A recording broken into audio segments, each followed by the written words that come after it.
¿Qué tal? Esto es Cultura de Cóctel. Bienvenidos.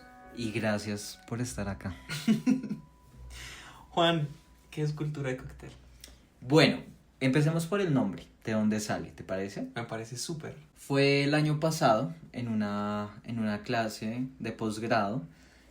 Básicamente había una tarea que era muy clara y consistía en observar una película animada e ir diligenciando una matriz en la que teníamos que detener la película y relacionar eso que estábamos viendo de la película, ese frame, ese cuadro, con alguna referencia cultural que tuviéramos.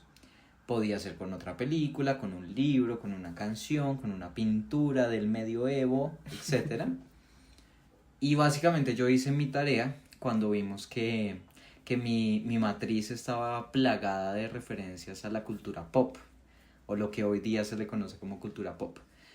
Eso para mí no era, digamos, un problema, pero descubrimos que un poco sí lo era porque los profesores tenían otra expectativa.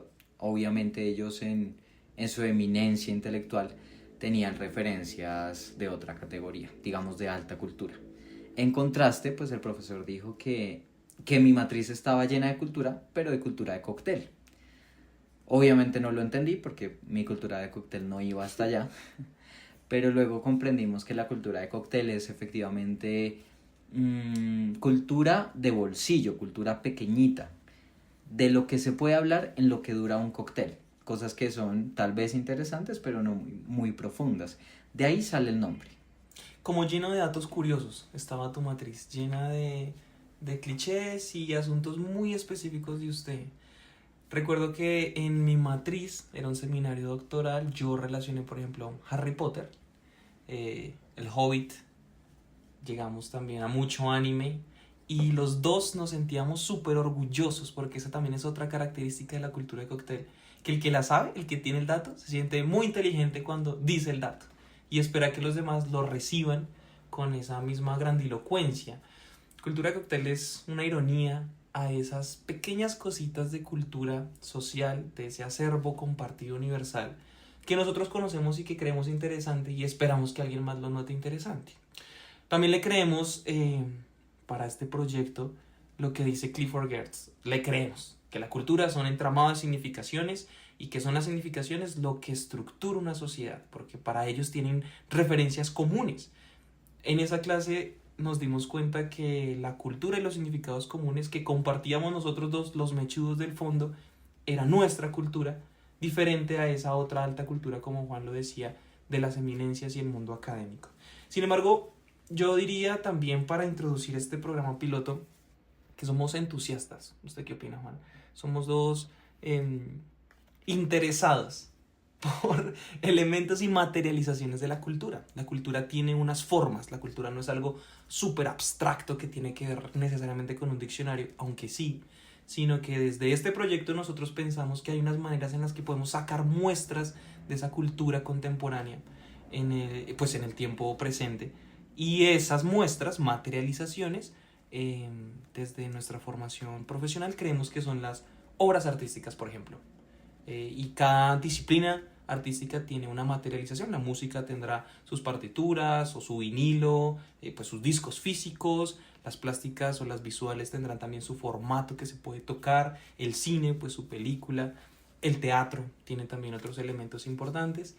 Y bajo ese lente vamos a tomar, o esperamos charlar con ustedes, presentarles esta conversación como pequeñas muestras, fragmentos, apartes de lo que podemos tomar de la cultura y tratar de expandirlo, tratar de estirarlo para comprender cómo lo vemos nosotros desde nuestra formación.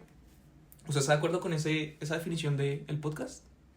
Sí, yo solamente acotaría que nosotros no somos expertos en nada, pero justamente haremos la tarea de investigar lo que tengamos que investigar para de pronto no hablar cosas tan incorrectas de aquellos temas de los que no sepamos nada, pero que nos interesen en principio. Como no somos expertos en nada, pero sí hay campos de los que sabemos más que otros, como cualquier persona, hoy vamos a empezar con un campo del que creemos sí sabemos bastante, y eso es el teatro. Uh-huh. Y justamente el tema que nos convoca el día de hoy es por qué nos gusta el teatro, a Cristian, a Juan Diego, por qué les gusta el teatro, y un poco más a nivel global, por qué la humanidad sigue haciendo teatro hoy día, en la era de los hipertextos, de las pantallas, de la cultura digital, por qué sigue existiendo eso que llamamos teatro. Que irá en detrimento, puede ser, pero que sigue existiendo. Esa es la pregunta. Pero antes de eso, hablemos un poquito de la estructura del podcast, si es que la hay. ¿La hay? Hay una idea de estructura. Pensamos en un asunto bien aristotélico, bien clásico y que puede ser tal vez la primera idea de todos y por eso nos casamos con esa, creo también. Y es el asunto de inicio, nudo y desenlace, pero en griego esto suena mucho mejor. Según algunas traducciones de poética de Aristóteles, sería prótasis para lo que es el inicio, epítasis para lo que es el nudo y catástrofe para lo que es el desenlace. Entonces, por ahora el podcast va a contar con esa estructura, una prótasis, un inicio en donde hablamos generalidades del tema en cuestión, luego una epítasis que nos obligará a entrar en conflicto, de pronto en diálogo con otros autores o entre nosotros mismos, y una catástrofe que será como a modo de conclusión. Y, ¿por qué no?, abrirle la puerta a preguntas que puedan ir surgiendo. Pero antes de ponernos ñoños, cuando Juan Diego empezó a decir que podríamos hablar de unas cosas con más propiedad sobre otras, yo no quería empezar esta discusión definiendo teatro sobre los referentes teóricos y académicos con los cuales nos formamos, aunque es difícil separarnos de ellos. Entonces preparé 2 líneas que para mí definen teatro desde lo más romántico, desde lo que me sale de la panza, desde lo más natural que puedo decirlo. Y empecé diciendo que el teatro es un momento, el teatro no es un lugar, ni el teatro es un objeto palpable que se sustancializa, sino que va a ser un momento, una oportunidad donde la vida se mira a sí misma. Ya sé, ahí está metida la alusión al espejo, pero que tiene la cualidad de que quien lo hace, quien se congrega en ese espacio, puede potenciar o minimizar asuntos, puede magnificar o puede distorsionar elementos para hacer una metáfora divertida. Yo creo que el teatro acude a las emociones y una de mis favoritas que sucede en el teatro es la diversión. Sí, claro, el teatro, pues para mí, el teatro es una excusa para encontrarnos desde la ficción. Y este encuentro es sustancial porque se encuentra quien observa teatro y quien lo hace. Hay un referente muy, muy cercano, digamos a nivel de ideología, si se quiere, o de cómo se conciben las cosas, y es Mauricio Cartún, este autor argentino. Recuerdo que en una conferencia que dio aquí en Bogotá decía que el teatro es un cuerpo emocionado atravesando un espacio e iluminado por una luz o bañado por una luz. Y yo creo que esta definición es abstracta definitivamente, pero creo que cumple en tener los elementos que se le vienen a uno a la cabeza cuando uno piensa en teatro. Tiene que haber cuerpo, tiene que haber emoción, tiene que haber un habitar un espacio. Y bueno, con la luz, no necesariamente debe haber una luz, pero si hay una luz es porque hay algo que ver. Y si hay algo que ver es porque hay quien lo observe. Entonces, para mí, esos elementos funcionan para entender un poco qué es el teatro. También recuerdo a Jorge Duati cuando habla de la fenomenología del teatro, y la fenomenología es más bien acercarse a algo sin definirlo. Es decir, qué fenómenos tienen que existir para que suceda algo, ¿no? Creo que esos elementos deben existir para que hablemos de teatro. Cuerpo, alguien que vea, alguien que sea visto, emoción y el habitar un espacio. Un asunto de convenciones. O sea, de nuevo, el teatro sí o sí de entrada creemos que es cultural, porque tiene convenciones y significados. Preparamos 3 fragmentos de citas de gente a la que admiramos y que define el teatro. El primero es Aristóteles. En la Poética dice que la tragedia es pues la imitación de una acción esforzada y completa, de cierta amplitud en lenguaje sazonado. Es la imitación que se realiza por medio de la acción y no de la narración, y que suscitando compasión y temor lleva a cabo la purgación de tales afecciones. Acá hay un paréntesis enorme que decir que Aristóteles escribe poética, pero se refiere a la tragedia, no a lo que se comprende como grande el teatro. Él no está definiendo el teatro, sino una de sus ramas, uno de sus campos, que específicamente en los clásicos era la tragedia. Bueno, Mauricio Cartún habla de que el teatro es un acontecimiento. El acontecimiento es algo que no tiene antecedente, sucede.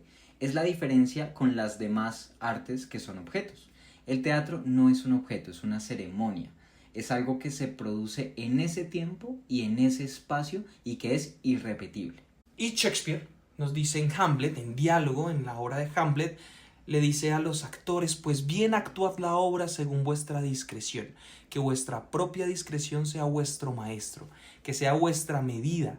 El exceso de eso es contrario a la finalidad de la interpretación, cuyo fin tanto antes como ahora ha sido y es sostener, por así decirlo, un espejo de la naturaleza. Mostrar a la virtud su propia faz, al vicio su propia imagen y a la época y al cuerpo de la edad su forma y su impronta. Los tres tienen elementos comunes y distantes, y justamente porque ocurren en épocas diferentes. A mí me gusta mucho la de Shakespeare porque empieza a decir que el teatro también tiene una responsabilidad. Hamlet está diciendo a los actores: háganlo, pero eso también tiene un fin, y es ser un espejo. Ya está la primera como alusión de lo que comúnmente se entiende como el teatro, que tiene el potencial del teatro, y es reflejar. Dice reflejar la naturaleza y mostrar lo que puede ser acusado, lo que puede ser reprochable, a los vicios, pero también destacar las virtudes, y tiene una responsabilidad de la época. La obra artística, en este caso la obra de teatro, nos cuenta de lo que vivía el dramaturgo, quien lo estaba escribiendo, o los actores, quien lo estaban creando también, en ese momento, y solo podría ser enunciado y muy por debajo de cuerda lo que podría ser un currículo oculto para meter asuntos de la pedagogía y la didáctica, estaba viviendo específicamente en ese contexto. El teatro, en principio, según lo que dice Shakespeare, ya era consciente del teatro isabelino que era contextual, y por lo tanto también era una práctica pues humana, porque los contextos y las significaciones son de la civilización. Sobre Mauricio Cartún, es un autor que es muy perspicaz, y me refiero a que la forma en la que habla hace que todo sea muy comprensible, pero a la vez no deja de ser brillante. Eso creo que es muy, muy interesante.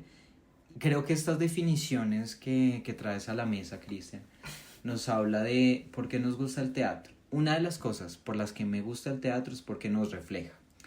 A diferencia de otras artes que también son imitación de la realidad, pues el teatro efectivamente es un espejo de la condición humana, de aquellos vicios, de aquellas características que tenemos los seres humanos y no otros seres.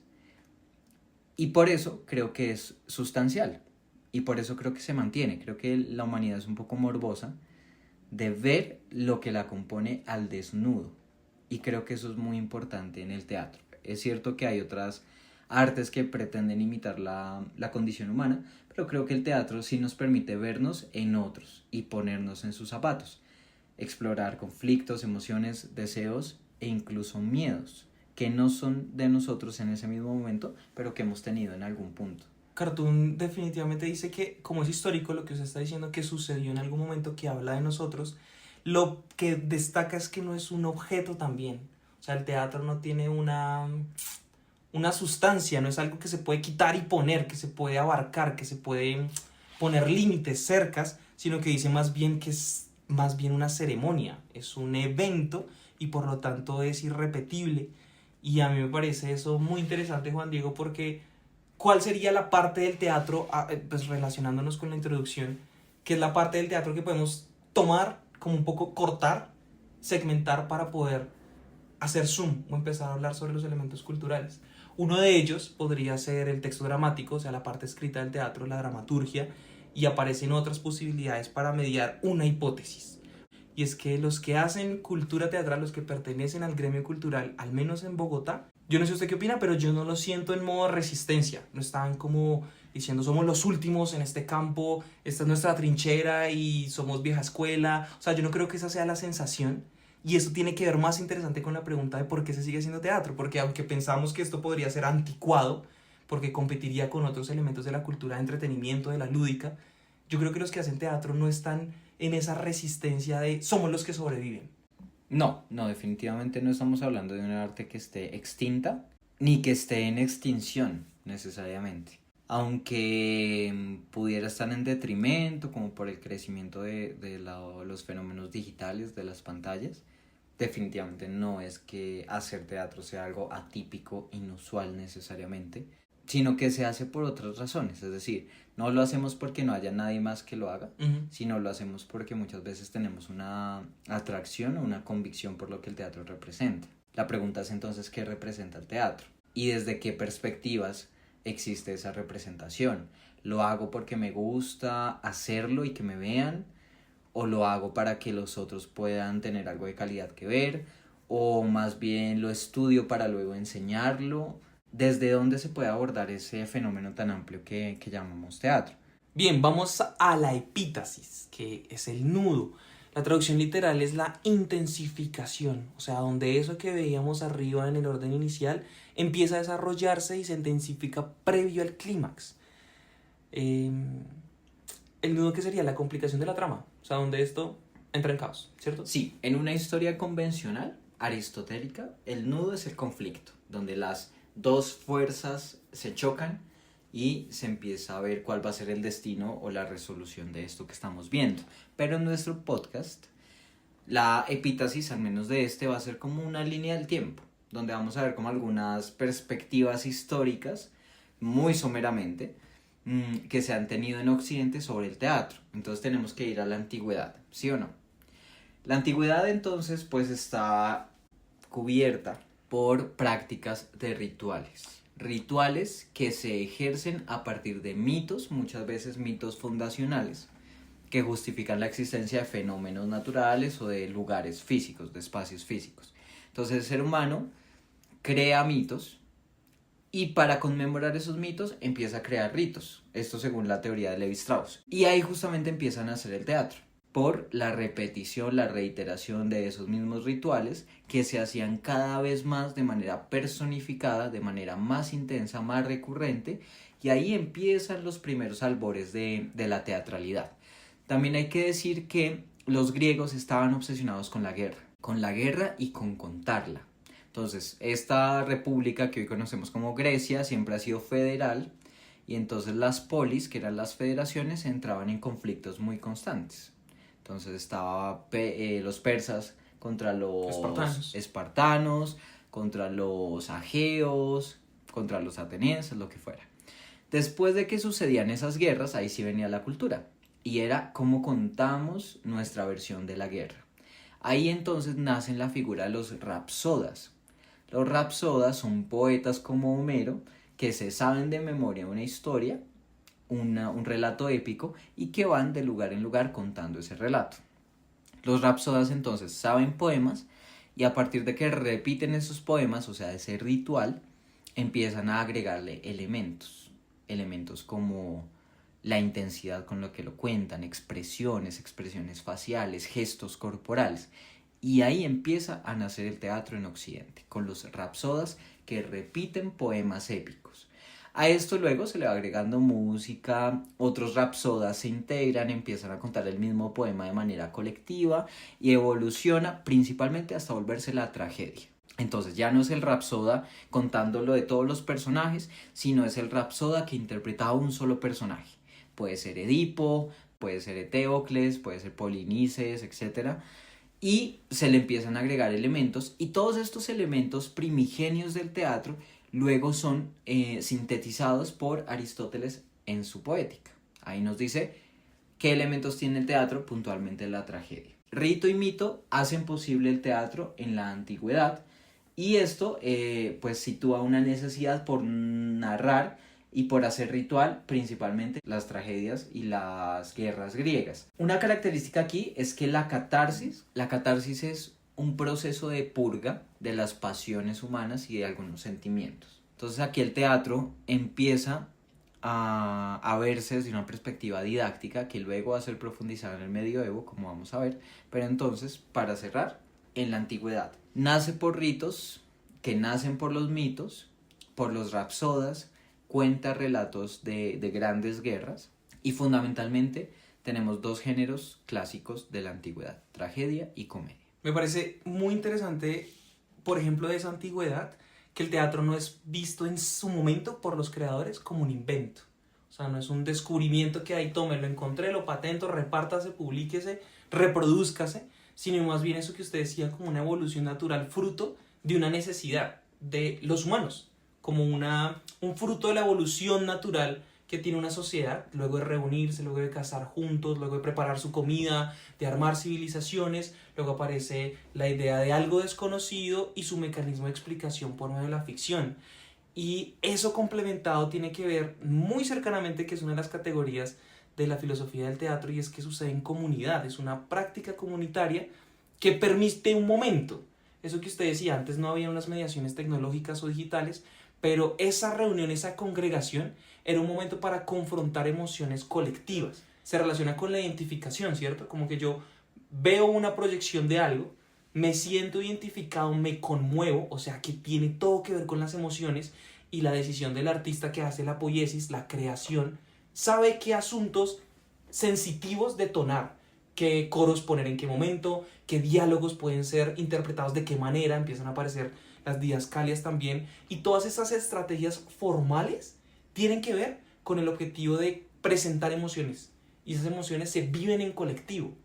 El teatro no sucede como que yo lo preparo, lo muestro, me aíslo y luego lo consumen, sino que desde la antigüedad esto pertenecía a una congregación en donde el espectador vivía esa emoción al lado de otro, que la estaba también sintiendo de otra manera.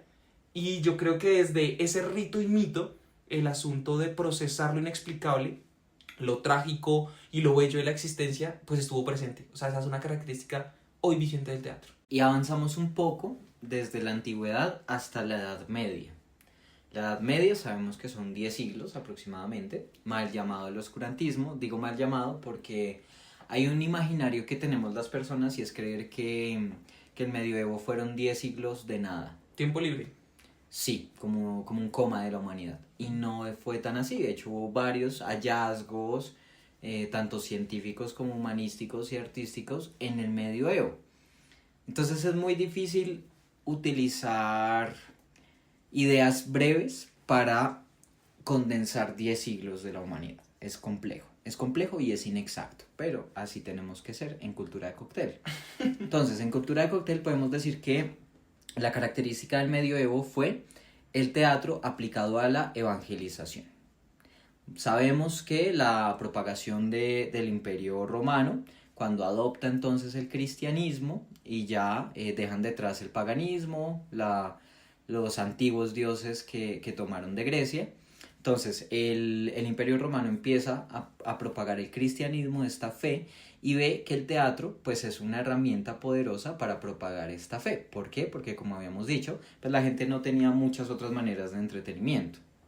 Entonces los romanos aprovechan que la gente se congrega para ver teatro y empiezan a utilizar esas obras para evangelizar a las personas. Y aquí pues nacen varios subgéneros teatrales del medioevo con la función de evangelizar. Por ejemplo, los misterios. Aquí se potencializa esa perspectiva didáctica del teatro aplicada a la evangelización. No quiere decir que los griegos no creyeran que el teatro era didáctico, lo era, pero su enfoque no era religioso, sino era más bien moral o cívico.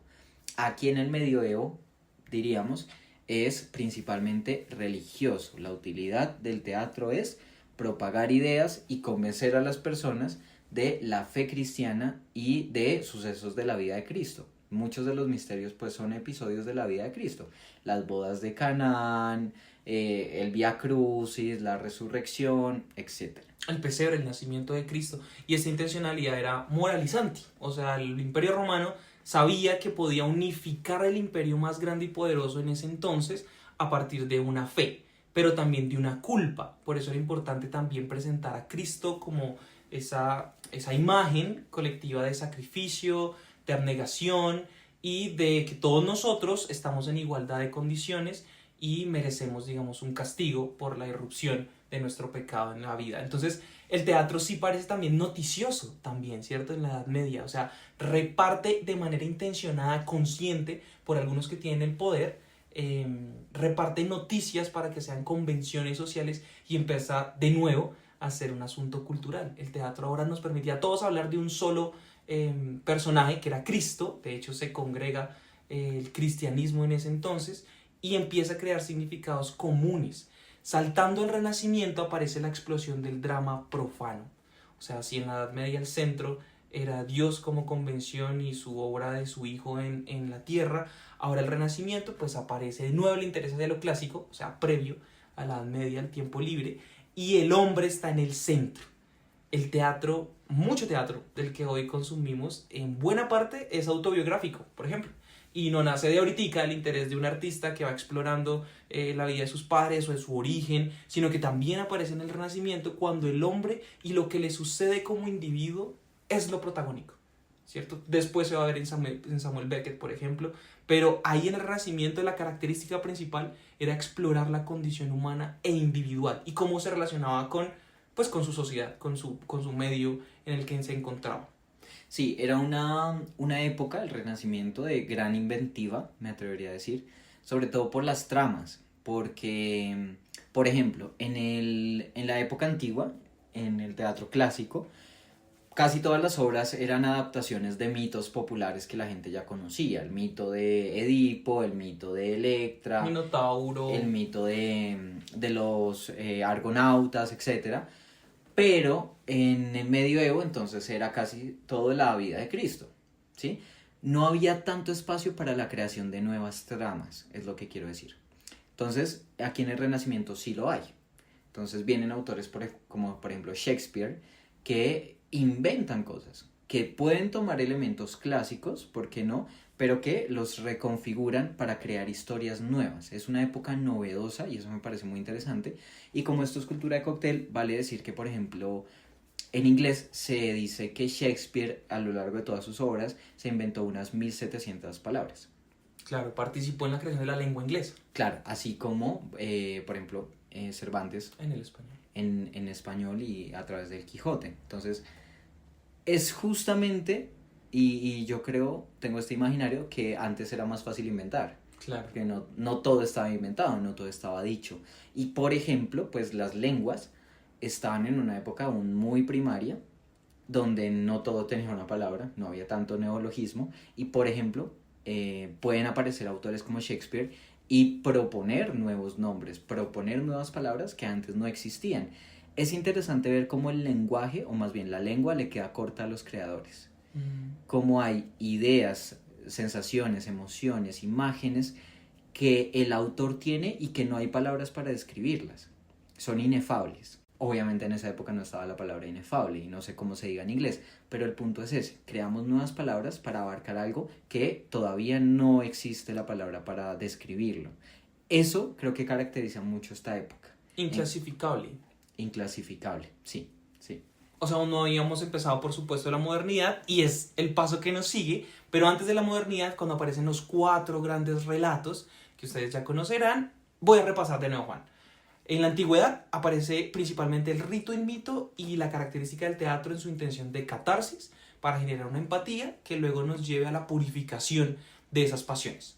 En la Edad Media aparece también la oportunidad del teatro no solo como un mecanismo de propagación de información, sino también como una muestra de la realidad, ¿cierto? Y de la potencial didáctico que tiene el teatro para compartir significados de manera intencional, estratégica, con asuntos políticos entendidos como el manejo del poder. En el Renacimiento, la exploración de la condición humana y esta posibilidad de creación, o sea, abre las puertas para no solo hablar de las deidades, pues de la deidad de Cristo, sino también para nuestras individualidades. Y la Edad Moderna, como lo sabemos, Lyotard empieza a clasificar los relatos y dice como que los grandes temas se pueden clasificar en 4 y todo está metido en casillas, unas y otras. Y por ahí, para el siglo XVIII hasta el siglo XIX, también aparece la posibilidad en el teatro burgués de la representación de la vida cotidiana, o sea, el costumbrismo.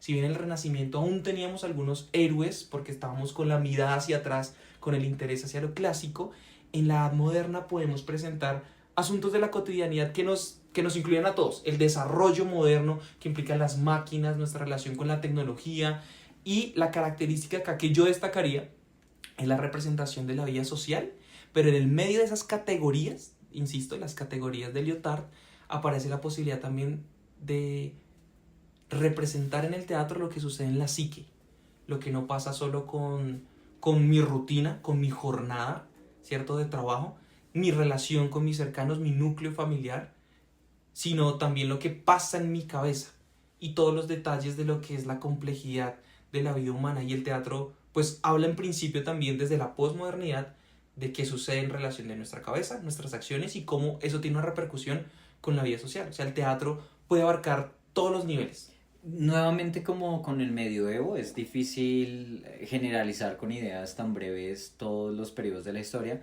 y pasa lo mismo con la modernidad, porque es que en lo que llamamos modernidad ocurren muchas cosas, desde la revolución industrial hasta la Segunda Guerra Mundial. Todo eso es modernidad.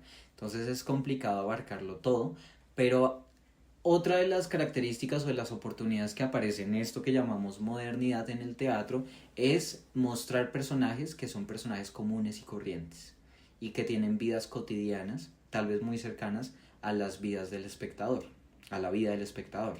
Entonces aparecen autores de repente costumbristas y realistas, como por ejemplo Anton Chekhov, que nos crean personajes que no necesariamente son grandes reyes, nobles, héroes o semidioses, como lo teníamos en los periodos anteriores, sino que de pronto es un trabajador de una fábrica, casi siempre burgueses, eso sí hay que decirlo, pero el punto es que son referentes más cercanos al público, que tienen dramas tal vez más cercanos a los que la gente pudiera tener. Y aquí empieza también a construirse esa posibilidad del teatro como un espejo para mirarnos a nosotros mismos y para recordar cómo es que nos sentimos en distintos momentos de la vida, cómo nos sentimos cuando estamos desenamorados, cómo nos sentimos cuando tenemos la presión de lo que la familia quiere hacer como sobre nosotros, cómo nos sentimos cuando queremos abandonar todo en nuestro país e ir a un país nuevo. Estos problemas más cotidianos empiezan a cobrar valor en la modernidad y me parece que es importante destacarlo. Y también que en la modernidad empiezan a surgir autores que son profundamente políticos en términos de que tienen un ideal de sociedad, y entonces el teatro que hacen es para convocar a las personas que puedan pensar similar y de pronto hacer algo revolucionario, ¿no? Aparecen aquí autores como Erwin Piscator, como Bertolt Brecht, con el teatro épico, el teatro didáctico, que es mucho más político. Y me parece que eso también es una oportunidad porque el interlocutor es gente del común, es el ciudadano de a pie, aquel que vive ciertas circunstancias y que en su capacidad está llevar a cabo cierta revolución. Entonces el teatro, con esto concluyo, el teatro de la modernidad a mi gusto es muy interesante porque le da una vuelta a esa noción de humanidad. Porque aquí el ser humano es un ser humano cotidiano que tiene una serie de emociones fuertes en todas las acciones diarias que hace mecánicamente, pero además es un ser humano que es un ser político. Y el teatro entonces es una oportunidad para hablar de política en medio de la cotidianidad de las personas. Estoy pensando ahorita escuchándolo en la crisis también. Toda la modernidad incluye estas guerras que tenemos pues presente en nuestra memoria moderna.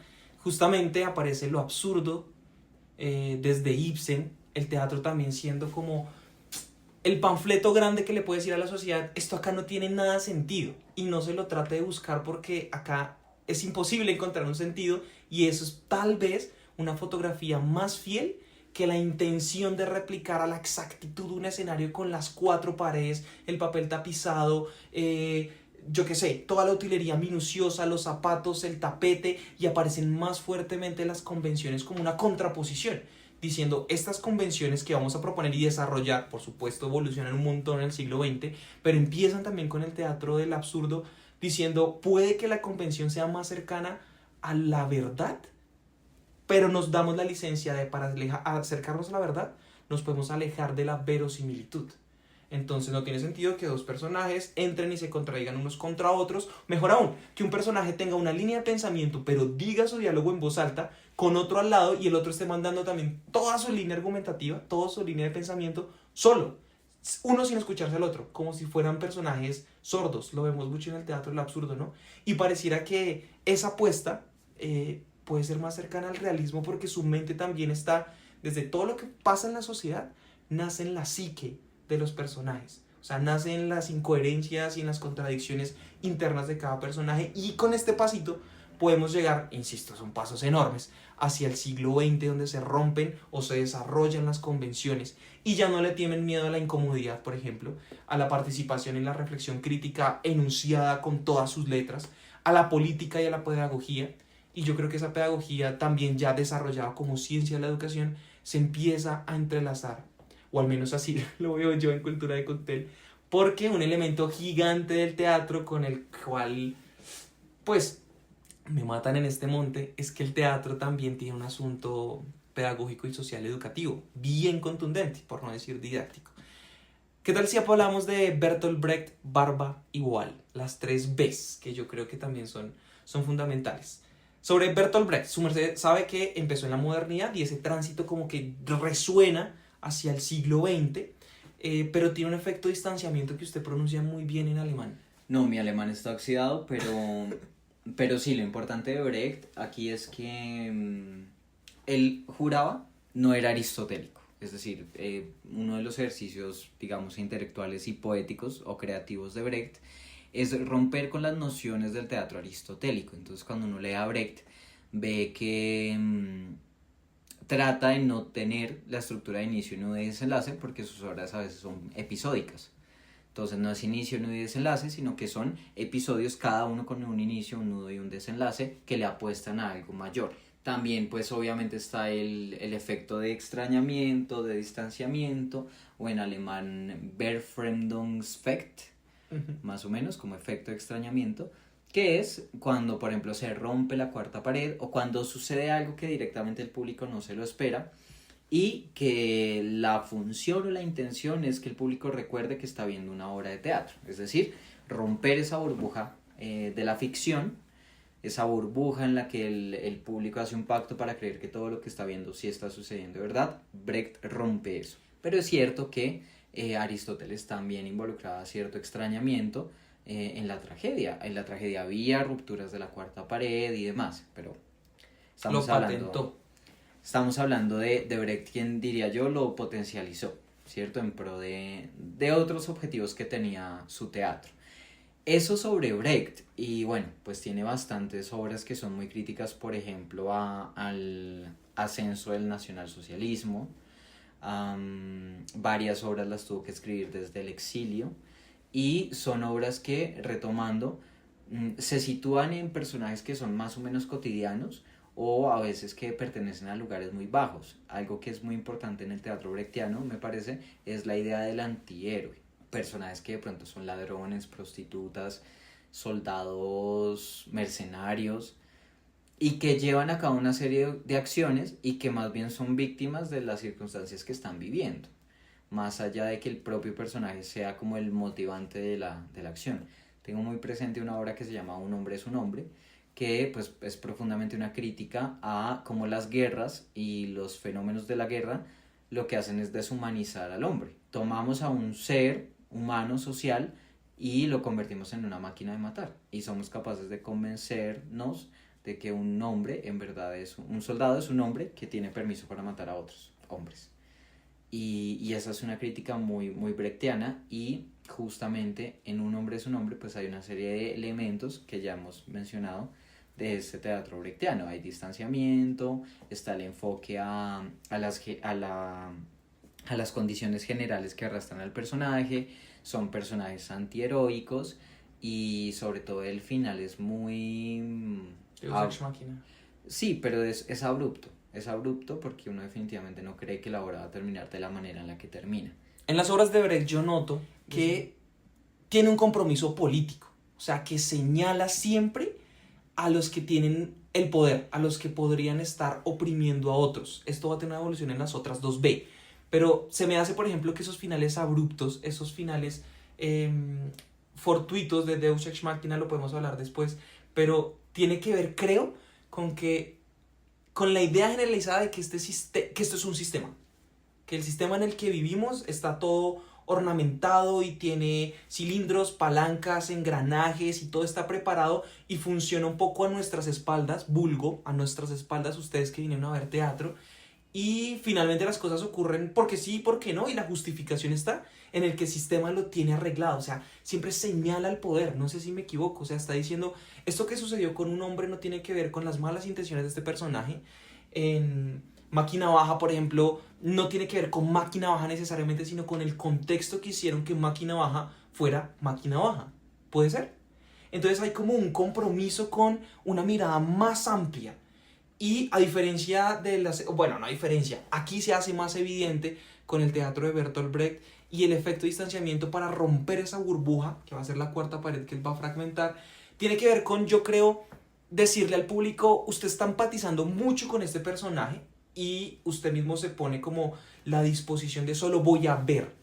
Pero señor, el teatro no solo es para que usted venga y lo vea, nos observe de lejos, asépticamente, sino que ¡prup!, la burbuja se rompe y nos permite hacer catarsis desde la antigüedad, o sea, lo que ya se había hablado en la antigüedad. Véase reflejado, se me hace a mí, y nos dice, no llore por madre coraje, no llore por madre coraje necesariamente, sino que quiero que piense en lo que está sufriendo y cómo podemos hacer algo para cambiarlo. O sea, acá aparece como una motivación, si bien sí es didáctica, porque es teatro didáctico, muévase, haga algo porque usted sí puede hacer algo, aún teniendo en cuenta que la causa viene de un sistema mayor, de un poder más grande. ¿Estoy muy pifiado con esta perspectiva? No, estás absolutamente en lo cierto. Ahora, Brecht, digamos que mostraba la herida, mostraba lo que había que solucionar, pero no hacía partícipe de tal manera a las personas como para que hicieran el cambio. Es decir, la función de Brecht es más mostrar aquello que está mal y dejar la pregunta de cómo lo van a resolver. Hay otros autores que son más vinculantes con el espectador y con su capacidad de transformación. Y vamos, por ejemplo, a la segunda B, que es Boal. Augusto Boal, pues es un pedagogo y dramaturgo brasileño que hereda o que interpreta de una muy buena manera la pedagogía de Freire, para hacer una apuesta de la pedagogía de Freire, pero digamos desde el teatro. Entonces él crea distintos tipos de teatro y distintas formas de enseñarlo, pero además escribe teatro, pero digo yo que es más vinculante que Brecht porque justamente sí tiene ese enfoque educativo y es convocar a la gente para que haga teatro y no solo escribirlo para señalar dónde hay una posibilidad de mejora.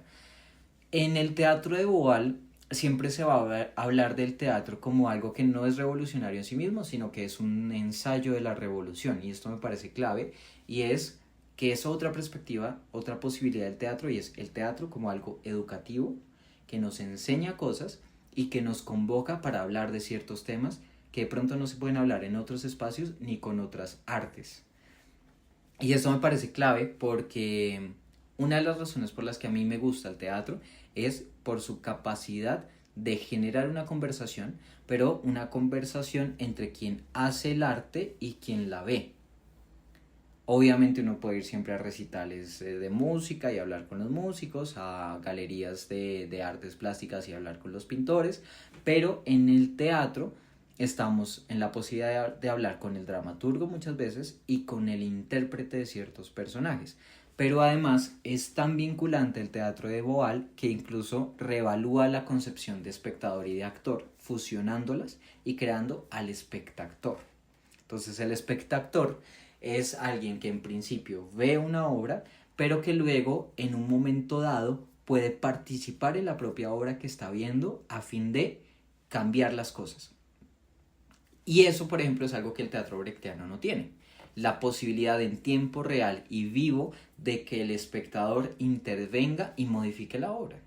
Y esto es algo revelador porque nos quiere decir que las obras están abiertas, como diría Humberto Eco, tan abiertas que pueden modificarse en tiempo real, cosa que no puede pasar con la literatura, cosa que no puede pasar con el cine o con la música, porque yo puedo pasar en Teatro del Oprimido a una persona del público a que interprete a esta anciana y que desde su personaje mire cómo esta anciana va a modificar el conflicto, pero si estoy yo en un recital de clarinete no puedo pasar a un espectador seguramente a que toque clarinete a ver cómo mejora la pieza, porque seguramente la persona que me está viendo no es un clarinetista como si lo es el que está haciendo el recital. Y esa es otra cosa que me gusta del teatro, y es que cualquiera lo puede hacer. Claro, pero también porque en esas obras de Boal, esa anciana que pasó del público a interpretar un personaje, no pasa la anciana a hacer algo muy lejano de su realidad, sino que pasa a actuar, porque tendría sentido, con un personaje cercano a ella. ¿Me voy a entender? Sí, Porque claro. por lo que lo comprendo, el teatro de Boal no relata lo que podría ser la aristocracia o problemas de los alcaldes, quien toman las decisiones, lo que en Brecht decíamos como los que tienen el poder, los que manejan el sistema, sino que en el teatro de Boal, el teatro foro, o todo lo que se desprende de ese árbol de Boal, tiene que ver con representaciones, narraciones, historias propias de la comunidad. Sí, sí, básicamente, pues Boal bebe de muchas fuentes, pero una de esas tiene que ver con la cotidianidad de las personas y de cómo los ciudadanos tienen ciertas posibilidades para cambiar las opresiones, sin depender justamente de esos grandes factores, de esos grandes portadores del poder. Es decir, que el ciudadano deje de pensar que solo un congresista puede cambiar Sí. su vida y ver que el lechero, el carnicero, él mismo pueden cambiar su vida en cierto grado. Creo que esa es una apuesta del teatro de Boal, pero a lo que iba con que cualquiera puede hacer teatro, es que el teatro, las herramientas para hacer teatro son herramientas que el ser humano tiene por naturaleza. Su cuerpo, su voz, su capacidad de escuchar, sus gestos faciales, todos nacemos con ellas. No todos nacemos con la capacidad de tocar una guitarra, de pintar un cuadro, aunque nos prometan que sí, no. El rigor técnico para hacer otras artes es mucho más grande que el rigor técnico para hacer teatro. Este tipo de teatro. No porque el teatro sea pobre, sino porque el teatro es mucho más cercano a las prácticas cotidianas del ser humano. A nivel de elaboración, el enfoque del teatro no está en lo técnico, sino está en otro lugar. Obviamente hay actores que se paran de manos, que hacen splits, spagarts, lo que sea, pero hay niños que pueden hacer teatro, hay ancianos que pueden hacer teatro, hay campesinos que pueden hacer teatro, hay doctores que pueden hacer teatro, y lo interesante de Boal es que nos recuerda eso, que cualquiera puede hacer teatro, y entonces, si cualquiera puede hacer teatro, lo que hay que hacer es demostrarle a cada uno que puede hacer teatro, y por eso el teatro de Boal es tan educativo, porque crea estrategias para que las personas vayan, jueguen un poco y se aproximen a esa experiencia de creación teatral. Eso sí no lo hacía Brecht. Brecht efectivamente era político, era social, señalaba lo que está mal, pero no le daba estrategias a la gente para hacer ese tipo de teatro. Y seguramente, es una especulación, pero seguramente Brecht era riguroso con quienes trabajaban con él, con la técnica, exactamente, ¿sí? Con quién interpretaba sus personajes, con quién componía, no cualquiera componía la música para Brecht, ¿no? Casi siempre era Kurt Weill, y asimismo las actrices, casi siempre estaba Lot Lengia, mientras que en Boal es un teatro más para el pueblo, sin que eso implique una pérdida en la calidad técnica o artística, y eso me parece muy interesante. Es que es otra perspectiva del teatro. O sea, acá el teatro no se legitima como arte desde Boal por su despampanancia, ni por su sobresalencia técnica, ni por la destreza que tengan los actores, porque para muchas otras corrientes del teatro, el teatro se legitima como algo, pues, digno de ser visto, algo de ser consumido, reproducido o hablar de él, si es que los actores o los que están involucrados son expertos en la materia y pueden demostrar que verlos hacer algo es valioso porque yo no lo puedo hacer. Desde el teatro de Boal es un asunto público, o sea, ahí se empieza a participar por la democratización del teatro, y si se quiere y lo estiramos muy fino, podría llegar al teatro como un derecho, lo que podríamos ser causas de la contemporaneidad, el acceso al teatro y también el desarrollo del teatro como un derecho de encuentro crítico. Ya Boal está muy cerca a nosotros y le propongo hacer el último B, que no es un suma Latinoamérica, sino más bien una mirada panorámica. Eugenio Barba, con la antropología teatral, lo que dice es: no nos foquemos tanto en lo contextual, en lo cercano, en lo que se puede hacer, sino más bien echemos una mirada a lo amplio y veamos qué cosas tenemos en común. Y ahí es cuando la antropología teatral de Eugenio Barba aparece como una presencia del actor en relación con el espectador más allá de la representación. Se da cuenta que el teatro está viva no solo en Occidente, en lo que hemos hablado acá, hemos hablado solo de la cultura occidental, mucho más europea, ¿no? Apenas llegamos a Latinoamérica, pero es occidental, y Eugenio Barba dice: hay unas condiciones de teatralidades, hay unas condiciones performáticas en representaciones culturales orientales también, por ejemplo.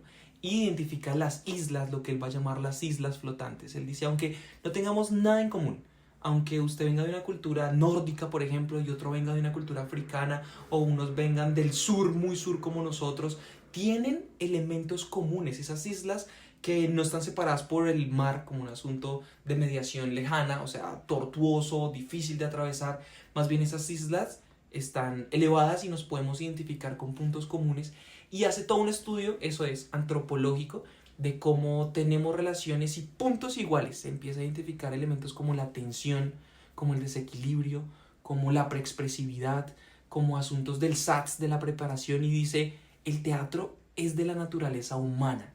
Y la preparación del actor, por allá muy vista en Rusia desde Stanislavski, mejor dicho, escrita por Stanislavski, pero vista desde hace mucho tiempo, tienen asuntos que son de corte humano. Antes de salir a la escena, por ejemplo, salir a escena, metáfora de cualquier preparación física, escénica, alguna representación en público, el humano tiene una disposición.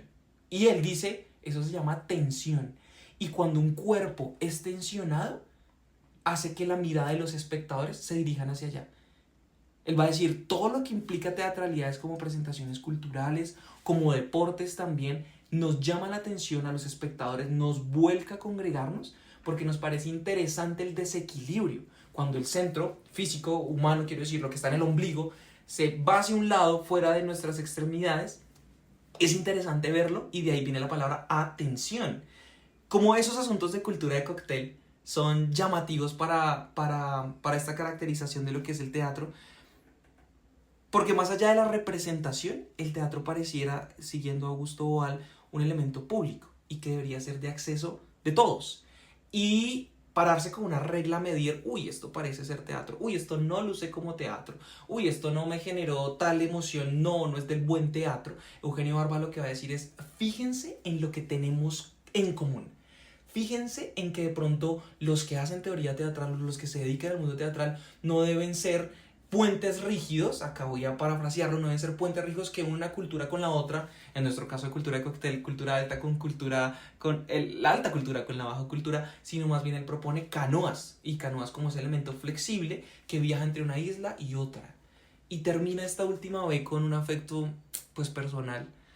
A mí me gusta mucho Eugenio Barba, y toda su filosofía, porque creo que es educativa, pero creo que nos dice, pongan la vista en que el teatro no nos puede dividir, el teatro no puede ser una excusa para categorizarnos, para hacer el juego a la modernidad y clasificarnos entre esto sí es teatro y esto es menos teatro. A este teatro te puede gustar más, pero lo que es un hecho es que somos a lo mejor islas flotantes que tenemos vasos comunicantes profundos más allá de nuestra cultura verbal, lo que podemos decir, yo soy de cultura latinoamericana o soy de cultura caleña, de donde nací. No, tiene que ver con un sentido de humanidad, porque la humanidad en sí llama la atención cuando hay un asunto de tensión.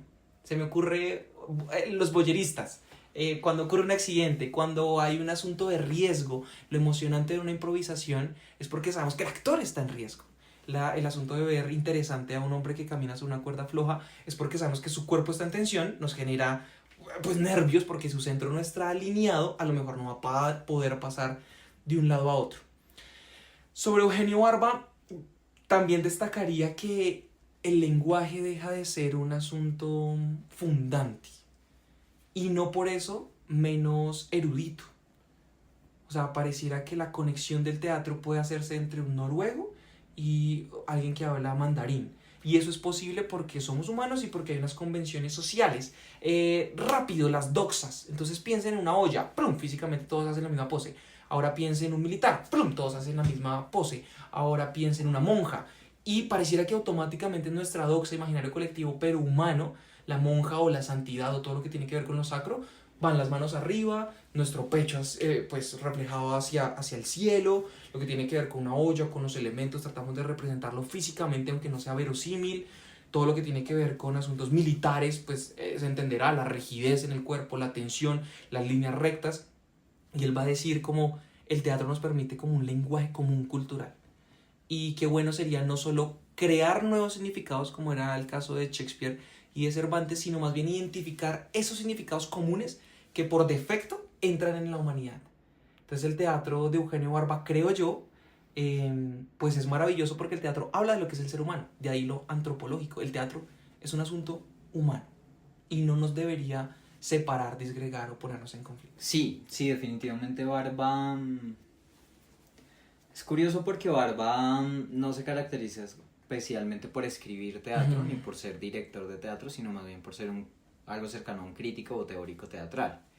Y dentro de su crítica pues mira factores comunes entre las prácticas teatrales que él vivió, que él presenció. Yo asocio a Barba un poco con los hermanos Grimm, y es que los hermanos Grimm salen por Europa y recolectan los mitos y historias tradicionales de distintos lugares de Europa, y luego los compilan todos en los cuentos de los hermanos Grimm, pero no son de su autoría, sino que ellos viajaron, recolectaron y luego difundieron esos.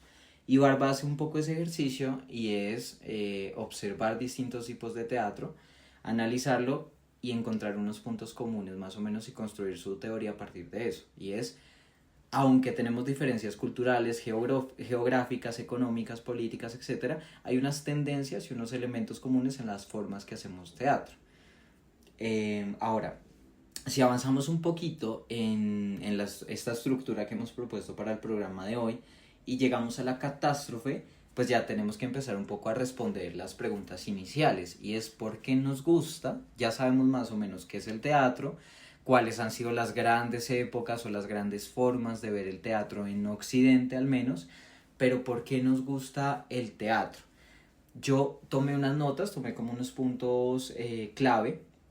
El primero, y ya lo hemos hablado, es que el teatro nos refleja, es un espejo que magnifica la condición humana, los problemas, las tensiones que tenemos, nuestros deseos, emociones, pero también, y esta es una segunda característica que anoté, es que el teatro es vivo y no se repite, no es igual nunca. Un ejemplo que suelo poner es cuando uno ve La Quimera Dorada de Chaplin, pues uno siempre ve al mismo Chaplin, los mismos gestos, los mismos planos, la misma música, etc. Pero cuando vemos X obra, no vemos la misma obra, aunque sea del mismo grupo teatral que la interpreta. Yo soy mucho de repetir obras. He visto muchas obras más de 7 u 8 veces, a veces soy testigo de cómo cambia el montaje y demás, pero incluso cuando la compañía teatral es la misma, incluso en funciones de un día para el otro, la experiencia es distinta. El público es diferente, las actuaciones tienen pequeñas variaciones y demás, y eso es algo que a mí me llama mucho la atención del teatro, esa capacidad de estar vivo y de ser moldeable, de que aunque pretendamos contar la misma historia, el cómo la contamos no es igual. También, bueno, pues permite una catarsis colectiva, como veíamos con Aristóteles, pues el teatro purga las pasiones, pero no solo las pasiones, sino que gracias al teatro lloramos, reímos, muchas veces nos indignamos, como en el teatro de Brecht, pero todo eso juntos. Y hacer eso juntos creo yo que nos une como comunidad. Llorar juntos, reírnos juntos, indignarnos juntos, es algo que, por ejemplo, no tiene al mismo nivel la televisión o el streaming. Obviamente reímos los que vivimos con nuestra familia, reímos en familia, lloramos en familia, etc.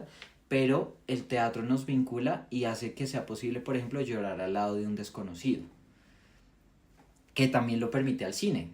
El cine definitivamente, si uno va a ver Titanic, pues cuando muere Jack uno también llora con el desconocido, pero el teatro puede, por ejemplo, crear un foro, un espacio en el que junto con ese desconocido hablamos de lo que nos indignó y por qué nos indignó. Entonces el teatro tiene esa capacidad de catarsis, pero catarsis para pensar juntos y sentir juntos, y entonces creo yo que el teatro es una de las muchas maneras de integrar a la sociedad, de crear comunidades. ¿Qué dices tú? ¿Por qué te gusta?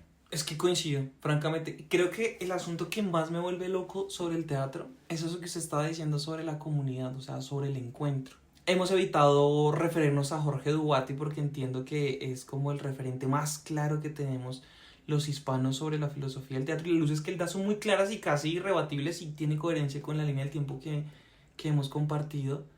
En relación también con lo que hizo Cartoon, el teatro es un acontecimiento. Y que sea un acontecimiento implica que es irrepetible, y que es irrepetible, dicen palabras de Duati, que está destinado a la pérdida, está condenado a que muera, a que se acabe y a que esto sea un funeral. Pero ese funeral no es malo. Ese funeral de hecho lo vuelve invaluable, o sea, lo vuelve, como es tan inabarcable, no puedo perder mi tiempo chateando, no puedo perder mi tiempo incluso tomando una foto, o sea, estoy acá y ¿qué vale más? ¿Que yo saque mi celular y tome una foto para postearla? ¿O que yo en serio siga en este asunto de catarsis, de vulneración, de identificarme con el personaje, de conectar emocionalmente, de mirar a mi costado, de ver también la tramoya, lo que está atrás, las bambalinas, cómo se mueven y pasan los personajes? O sea, todo el acontecimiento es tan valioso y creo que tiene un valor adicional, al menos para mí, justamente porque está condenado a la pérdida. Esa no es una mala noticia, Juan. Y eso me parece genial. Y esa posibilidad de que esto es único, este momento en el que estamos, esa conciencia del teatro que nos ofrece sobre el tiempo, esto no va a volver a pasar. Porque usted va a cambiar. Así como lo decía, no, nadie se baña en el mismo río dos veces. Claro, Heráclito. de Éfeso, correcto. Heráclito decía, nadie se baña porque el río cambia, usted cambia. El teatro me parece que tiene eso que es muy bello, pero no por esa inabarcabilidad es una excusa de que el teatro sea cualquier cosa. Que el teatro carezca de estructura o que el teatro carezca, no, discúlpeme, de intención, que carezca de intención, que pierda, que se deforme en su momento. Claro, el teatro se transforma, pero hay unas intenciones, que es la segunda característica que dice la filosofía, y es que hay ese encuentro que vamos a llamar convivio. Es una convivencia colectiva, presente, cuerpo presente, que implica un actor y un espectador, es mediada por un efecto poético, por una intención poética, poiesis de creación. O sea, todo lo que hay acá en artificios, en estrategias, en las decisiones creativas y artísticas que se tomaron para apelar a sus emociones y a sus sentimientos, son intencionales y son decisiones que alguien tomó porque creyó que es el mejor camino para llevarlo a usted a un drama, o sea, a un viaje de un punto A a un punto B, o a un punto A sub 1, sub 2, sub 3, B sub 3, lo que sea. Hacer ese viaje, y ese diseño de viaje dramático a mí me parece artesanal. O sea, me parece que tiene valor artesanal y que tiene un valor que solo sucede ahí en la acción, no hay una toma dos. Eso también es genial. El asunto del riesgo, el teatro es un asunto riesgoso, puede salirte bien, pero puede salirte mal. Pero aún si te sale mal, ¿qué es bien y mal, no? O sea, vienen como, me sentí bien, eso lo podemos decir fácilmente. Pero la obra fue un fracaso, pues no lo sabemos. No lo sabemos realmente porque el cambio y la vivencia de ese acontecimiento, pues no hay una rejilla, como yo ahorita decía, para decir, cumpliste. Bueno, ¿cumpliste desde qué perspectiva? Desde lo técnico, como los puristas podrían decir, actuaste mal, yo qué sé, la escenografía se cayó, la pista sonó en el momento equivocado, bueno, ya. Pero el acontecimiento teatral es un hecho ontológico, o sea, es un asunto de la fenomenología. Eso me gusta mucho del teatro, Juan. Me parece también genial que el teatro no se para, aunque tiene unas intenciones didácticas, desde la superioridad moral. Más bien, me gusta el teatro que no se para desde la superioridad moral de decir, yo tengo un mensaje que darte y te lo doy, y siéntate acá que yo te voy a mantener entretenido con este drama para que tú salgas pensando esto. Eso que usted decía del teatro como un ensayo, que usted decía porque lo dijo Brecht y Boal lo retomó después, me parece fantástico porque el ensayo es un acontecimiento que permite devolvernos, volverlo a ensayar, sobreensayarlo, y no hay una conclusión perfecta. Siempre puede haber una mejor idea porque en retrospectiva todos somos sabios, pero el teatro permite hacer retrospectiva. El teatro es autocrítico consigo mismo, permite poner en juego lo que se quiere enunciar, y ojalá, y pues son muy afortunados los espacios donde quienes hacen teatro dicen, esto propongo yo, y lo que hago, usted inició esta conversación diciendo que el teatro es una excusa. Entonces yo los convoqué a esta mesa y pongo este tema, hablemos sobre este tema. Yo tengo cosas que decir sobre el tema. Esto, y esto, ¿cierto? Ustedes qué tienen que decir, porque con una mirada, un estornudo, un celular que suena, la obra cambia. Si no hay las risas donde se esperaban las risas, a lo mejor el actor tiene que buscar otras estrategias porque está vivo. Creo que no hemos tocado el asunto de la lúdica, de la euforia, de la sensación de satisfacción, de la satisfacción que tiene el que hace teatro y también el que lo ve. O sea, la satisfacción de pararse en una tabla, la emoción de todo el andamiaje, la luz pegando, lo que llamamos la sensación de la tabla antes de pasar a la bambalina o a la pata. Toda esa emoción genera placer y bienestar, porque también el teatro permite, y acá hay otro capítulo enorme que hacer, pero pues será por otro momento, y es la posibilidad del teatro aplicado, el bienestar que genera hacer teatro. Te permite comprender temas de una manera más lúdica, didáctica y por lo tanto más digerible, pero te permite también tener asuntos de cuidado de sí, porque para hacer teatro tienes que revisar tus hábitos de consumo de alimentos, tendrías que manejar tu voz, decidir qué tomar y qué no tomar, que... ¿Sabe a lo que me refiero? Algunas prácticas sanas sobre el cuidado del cuerpo, pero también cuidar al otro porque estamos juntos, en donde no hay manera de decir corte, váyanse, denos un minutico, no, si a tu compañero se le ocurrió hacer un rollito, pues acompáñalo porque puede pasar algo o puede pasar algo mucho más grave, ¿sí?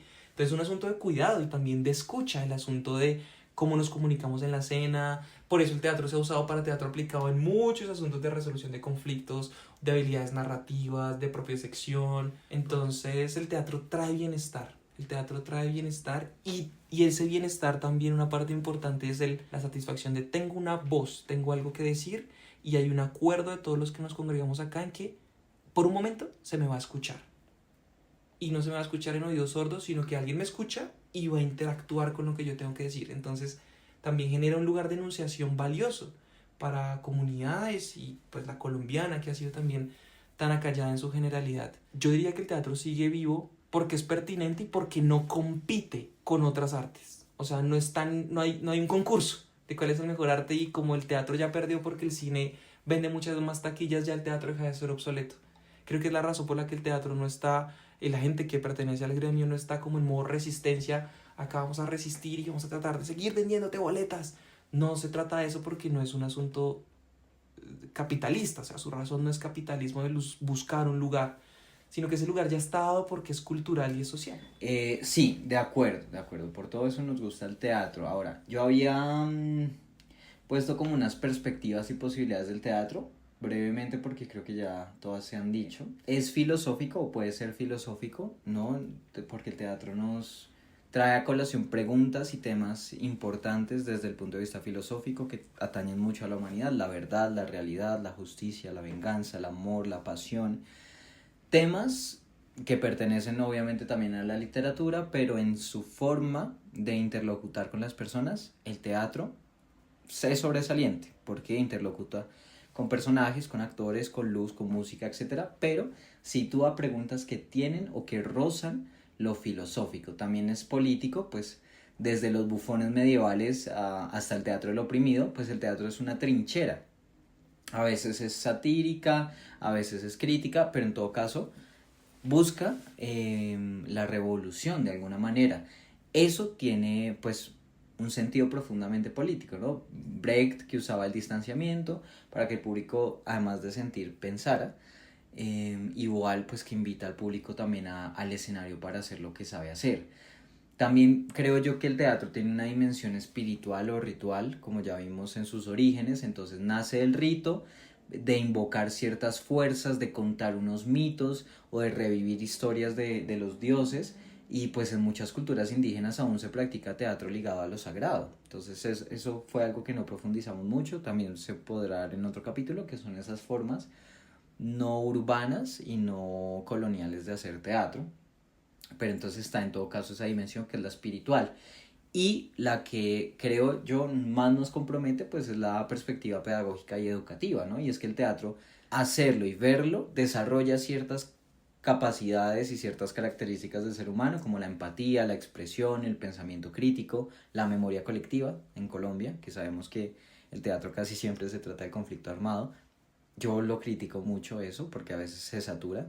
Me cansa ver una obra que se trate de cómo masacraron y todas tratan de masacres y del campesino y del paramilitar. Eso a mí me hastía, es un gusto personal. Ese hastío es personal. Y sí es cierto que eso le apuesta a una memoria colectiva, definitivamente. Y eso se liga con lo educativo, porque es que si en los sectores educativos hablamos de no olvidar los componentes de nuestra historia, pues el teatro es una buena manera de no hacerlo, de no olvidarlo. Pero también hay que tener en cuenta y es que muchas escuelas lo integran dentro de su plan curricular. Justamente hay una potencialidad ahí. Lástima que nadie haya hecho hasta el momento una tesis seria de por qué el teatro debería estar en la escuela. Mm, pero es una oportunidad que se presenta ahí, no como un adorno y tampoco como una herramienta de aprendizaje, sino como un espacio en el que la gente aprende cosas. No porque el teatro se someta a otras disciplinas, como si lo hace a veces, que teatro para enseñar matemáticas, teatro para enseñar sociales, teatro para enseñar otras cosas, sino el teatro para aprender a hacer teatro, y en ese ejercicio nos hacemos más humanos, más sensibles, más empáticos, etcétera. Esas son perspectivas y posibilidades muy interesantes, y creo que a la vez esas perspectivas, esas cuatro que enuncié, justifican la existencia todavía del teatro. Entonces, se sigue haciendo porque seguimos siendo seres políticos, seguimos siendo seres filosóficos, seguimos siendo seres espirituales y seguimos siendo seres sociales que necesitan procesos educativos. Entonces ya, ¿por qué seguimos haciendo teatro? Primero, yo creo que porque necesitamos contar historias. Y el lenguaje teatral es ese lenguaje que nos permite compartir lo que nos pasa cuando solo las palabras no son suficientes, que ahí es donde muere la literatura, la que yo defiendo mucho. Relatamos cosas con palabras y ahí muere un libro, pero el teatro lo lleva un poco más allá, y es que no solo las palabras, sino las saco del libro, ¿no? Y creo que era García Lorca que decía, el teatro es poesía que sale del libro para hacerse viva. Creo que seguimos haciéndolo por eso, porque seguimos teniendo historias que contar, y una manera muy efectiva y bella de contarlas es el teatro, es el escenario. ¿Por qué más crees que seguimos haciendo teatro? La idea de la verdad, Juan. Usted hablaba sobre la memoria histórica. Claro, el teatro también es una herramienta humana de preservar, de tratar de recordar, también con los rapsodias que hablaban sobre estas historias que eran pues de lo popular, pero que su preservación estaba en recontarlas y contarlas. O sea, desde la antigüedad también no hablamos como la necesidad de narración, usted lo volvió a retomar ahí. Pero tiene que ver con la verdad, y esa verdad no pelea con la ficción. O sea, no lo que tenga ficción es mentira, porque la verdad pues busca es una transparencia, una comunicación objetiva, y es la diferencia con la verosimilitud. Entonces el teatro es un mecanismo humano en el que ponemos en el medio la verdad. No nos congregamos para engañarnos, ni para hablar sobre el engaño que otro nos echó. Bueno, pues sí, para hacerlo críticamente, pero no, nos importa acá es la verdad. Y hay unas verdades innegociables. La vida humana es valiosa, ¿cierto? En comunidad podemos encontrar caminos. Asuntos de ese tipo creo que el teatro son vigentes. Juntos podemos tener otra mirada, porque en la multitud de consejos yo creo que hay sabiduría, y el teatro permite aconsejarnos en colectivo. Creo que esa es una razón por la que también hacemos teatro. A propósito sobre el mostrar o referir la verdad, hay un texto de Aristófanes en las nubes, en el texto de las nubes o las ranas, y dice el coro, justamente porque era una tragedia: pues si alguno de vosotros atenienses ve lo torcido y quiere corregirlo y enderezarlo, se está dirigiendo al público, que no espere que por ello yo le alabe. Pero si os muerdo y os muestro la verdad, y por ello os indignáis, es que sois perversos, porque el poeta que busca la verdad debe sin temor mostrarla y no engañar. El poeta como actor, como la capacidad humana de crear. O sea, tenemos también, yo creo, una responsabilidad. El teatro, lo que hacemos teatro, es una respuesta a esa responsabilidad de que viendo algo, usted poeta tendría la responsabilidad de sin temor mostrarla y no engañar, o sea, no por complacencia callar.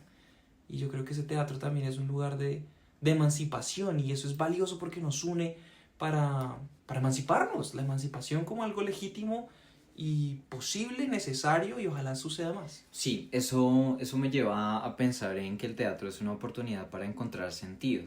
Uh-huh. Y creo yo que en estos tiempos complejos y convulsos que estamos viviendo, de guerras, de guerras mediáticas, de globalización, pues el teatro nos ayuda a entendernos de alguna manera, a resistir, como usted lo decía, pero también, y esto es algo muy bello del teatro y pues de muchas otras artes, nos ayuda a imaginar mundos posibles, a imaginarlos, a verlos más o menos como podrían ser allí en el escenario, y de pronto a hacerlos realidad si es que nos gustan, o de evitarlas si es que no nos gustan, como es el caso de las distopías, que hay unas brillantes que han nacido en el género épico, como por ejemplo 1984 o Un Mundo Feliz, pero que al verlas representadas pues también nos hacen cuestionar de otra manera. Creo que también por eso hacemos teatro, Y bueno, pues ya no sé cómo cerrar el episodio, Con- no hablamos de eso. Con un dato de cultura de cóctel. Un dato de cultura. Yo te tengo uno. A ver, ¿cuál? Que en el antiguo griego, es decir, esto fact-chequenlo, pero entiendo que hipócrita en el antiguo griego era relacionado con los actores, o sea, les decía hipócritas a los actores porque los hipócritas, o sea, los actores se ponían máscaras y por su similitud en que fingían emociones, pues luego evolucionó a lo que hoy entendimos por hipocresía, o sea, con esa persona de Tener doble dos caras. moral, de doble cara, de doble ánimo. Ese es un dato, ese es un dato. Bueno, sí, hay Somos que hipócritas. revisarlo, pero está, Sí, fact-chequenlo, pero pues esto está en muy todo caso, interesante. en un cóctel, ¿cómo se fact-chequea esto? No se puede, realmente no se Se ve puede. muy rápido. Y que en Grecia solo podían actuar los hombres, No jodas. ¿no? Sí. ¿Y las chicas? O sea, decir los personajes femeninos. Eran hombres con máscaras de mujeres. No. Sí, como en Poderosa Afrodita de Woody Allen, que recrea de alguna manera este coro griego clásico. También deberían revisarlo, pero creo que es así. Bueno, fue un gusto. Esto fue Cultura de Cóctel, señores. Muchas gracias. Nos vemos pronto, Juan. Nos vemos pronto, sin duda.